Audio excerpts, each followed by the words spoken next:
শহরেও মুড়ে বললে মুড়ে হাটে নিয়ে যাবে। এ কেমন হাট? এ মনে হয় শহরের হাট, এই জন্য এমনটা। যাই ঘুরে দেখি। বাবা, ওগুলো আবার কি? সবুজ ফুলকপি? দেখেই গাপাক দিচ্ছে। বাবা, এটাতে হরেক রকম সবজি।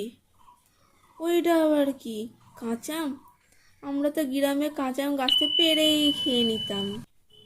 বাবা, এদিকে চারিদিকে শুধু জামা আর জামা, কত জামা কত প্যান্ট। কিন্তু এখানে শাড়ি কোথায়? আমি তো শাড়ি ছাড়া কিছু পরতেই পারি না। আমার মনের মতো কিছুই নেই এখানে।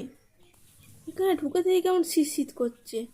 বাবা, কি ঠান্ডা! হ্যাঁ, এই আঁচলটা গায়ে ভালো করে জড়িয়ে নিই, দিয়ে ঘুরে ঘুরে দেখবো। হ্যাঁ, এবার ঠিক লাগছে। যাই, এবার ঘুরে ঘুরে দেখি। বাবা, এখানে কতগুলো টিভি একসঙ্গে চলছে। কিন্তু এখানে টিভিতে এগুলো কী সব চলছে? কেউ নেই? নিম ফুলের মতো কেউ লাগিয়ে দিন, আমি দেখবো। যাই, অনেক ঘোরাঘুরি হয়েছে, এবার খিদে খিদে